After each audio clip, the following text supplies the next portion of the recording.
For me, coffee is culture. It's conversation. Wherever there's coffee, there's a conversation. It comes from all over the world. It's not done the same and from one region to another. So it's different than most beverages because you have to sip it very slow. So you have to have a nice, deep, long conversation with whoever you're sitting next to. The best conversations, in my opinion, are over a cup of coffee. And so what's exciting is knowing that like whatever I'm delivering to them, I know that like good things are generally going to come from it, whether they're studying, getting work done, being productive, having good conversation. Like people generally don't get a cup of coffee and go and do like really bad things.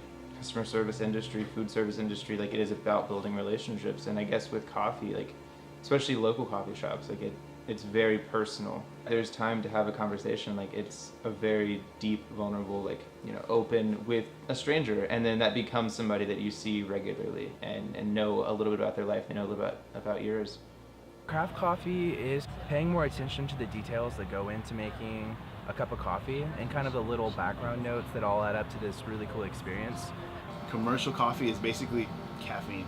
It's just to get you going. It's just to add different flavors, different syrups to the coffee. So there's first wave, second wave, and third wave. Third wave is what you would consider more of the craft coffee. So coffee's not supposed to taste the same. When two coffees from different countries taste the same, there's something wrong there. So craft coffee is whatever the bean grows around. For example, if the dirt or the soil is more higher elevation in Mexico, you're going to get chocolatey, more nutty notes versus Africa. So you'll get more fruity notes, kind of like a wine. So whatever wine grows around or whatever it's been planted, the techniques, the different avenues that the roasters take, different process to wash it, natural process, honey process, just different things like that. So it's just, I guess, more of coffee at its natural form. One coffee tree produces about a pound of coffee per season.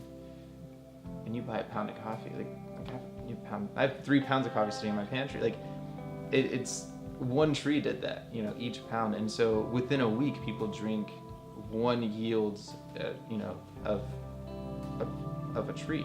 And so farmers have to like really get the most out of it and like, you know, have huge crops dedicated for coffee. And yeah, so they like make sure they're picked at the right time because they also don't all ripen at the same time. So they have to make sure they pick each one as they ripen perfectly, because you don't want to just like pick them all and be like, oh, well, this one's okay, it's like kind of there but not quite. Because especially coffee, it's going to cost more because they're putting effort into making sure they're doing it perfectly. That's going to take a lot of time, and so I think that justifies the price of coffee. You have good pricing with commercial coffee, but that takes away the whole like morality of what I do with wanting to know that my coffee is like sustainably sourced and where I know that the farmer is getting paid.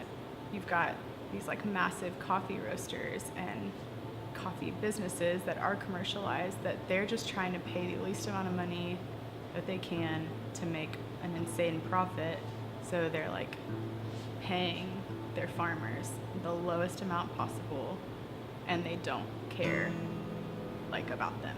And so for me, I want to know that the farmers that I get coffee from are taken care of, that they're being paid a livable, well wage, and that they like get some of the achievement that I get when I hand someone a cup of coffee.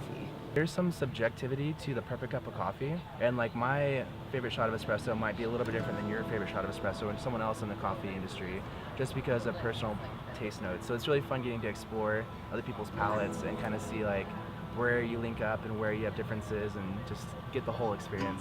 They walk in, never been to a coffee shop before, and they're gonna ask the barista what should I get, and then the barista, it's like their responsibility to like make sure they're not gonna serve them something they don't like. So I think it's the barista's responsibility to like make sure that they're going to be serving the best cup of coffee for each customer, because you know the perfect cup doesn't exist universally. Like the perfect cup exists for for a specific person.